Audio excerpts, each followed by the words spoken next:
Hello, everyone. I just wanted to do a quick video here about God's grace and the poor.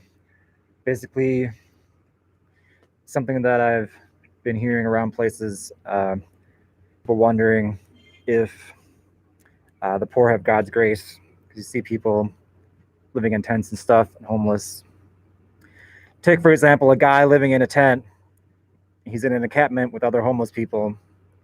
He doesn't have a source of income necessarily. He gets handouts constantly. Does that guy have God's grace?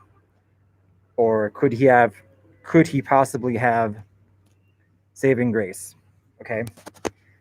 And the answer is in the Bible, which says yes, definitely that guy has, definitely that guy could have saving grace and does have general grace,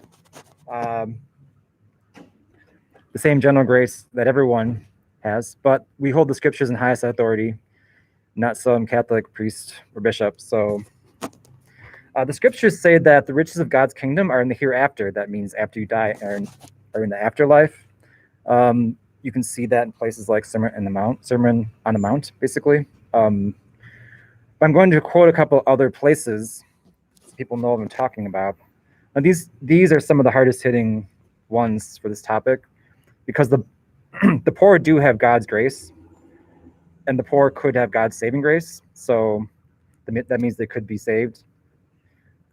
They could be being saved, which means they already confess faith in Christ. So Philippians 4, verses 11 through 13.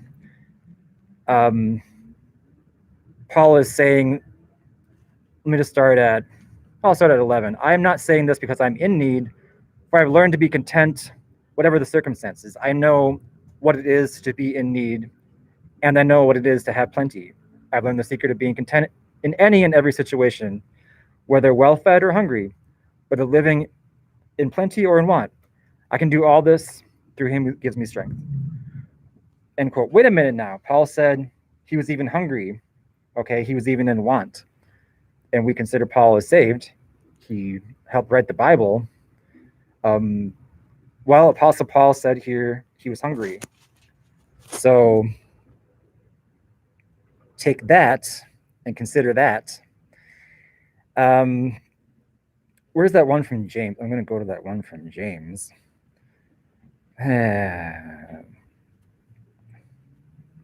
Stop my screen. Here it is. Okay, no, here it is.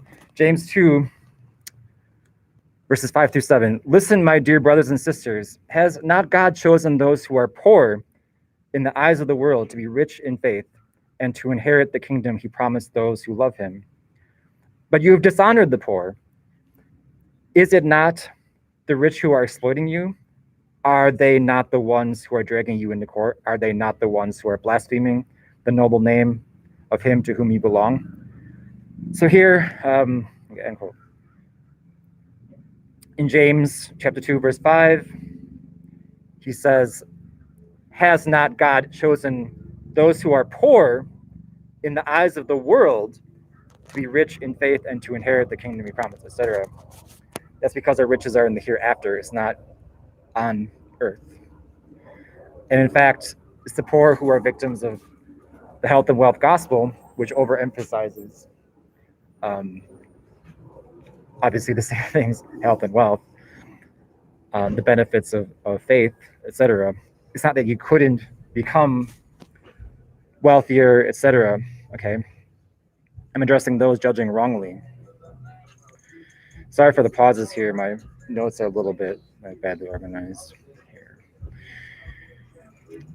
It says here in James chapter 1, verse 9 through 11, believers in humble circumstances ought to take pride in their high position, end quote. I'll figure that one out with your conventional thinking, huh? Continuing on verse 10, but the rich should take pride in their humiliation, since they will pass away like a wild flower. For the sun rises with scorching heat and withers the plant. Its blossom falls, and its beauty is destroyed. In the same way, the rich will fade away even while they go about their business. End quote. Okay, that's pretty much self-explanatory. Don't need to say much about that. I would add this one as well as a cautionary note, Philippians 2, verses 3 through 4. Do nothing out of selfish ambition or vain conceit.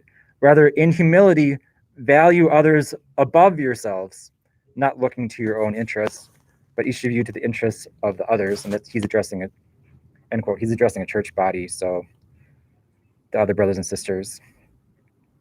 James chapter 2, verses 14 through 17. What good is it, my brothers and sisters, if someone claims to have faith but has no deeds? Can such faith save them? Suppose a brother or a sister is without clothes and daily food. If one of you says to them, go in peace, keep warm and well fed, but does nothing about their physical needs, what good is it? In the same way, faith by itself, if it is not accomplished by action, is dead. End quote. So I see James saying here in verse 15, suppose a brother or a sister is without clothes and daily food, end quote. A brother or a sister is a believer in Christ, it's a church member. And he's saying here, it seems to imply a church member could be without clothes and daily food, okay? And we assume these to be saved people. So the people that are believing wrongly about this topic should get over yourselves a little bit and have a little bit more empathy and do what is said in the scriptures instead of ignoring clear teachings, basically. Oh, I lost. Oh, he came back. Someone came back, he or she. Thank you. So stop oppressing the poor. Stop making it harder for people just trying to exist. Stop making it harder for the homeless. Stop oppressing people. Stop abusing the law against poor people. Stop cracking down hard on poor people. That's not exemplary. That's not an exemplary way to handle things on our planet. I think the policies and actions of authorities in the U.S. is not really that exemplary and not all that great when it comes to this topic. Okay, other countries do a better job of handling things. I'll just leave it at that. There we go. And click end.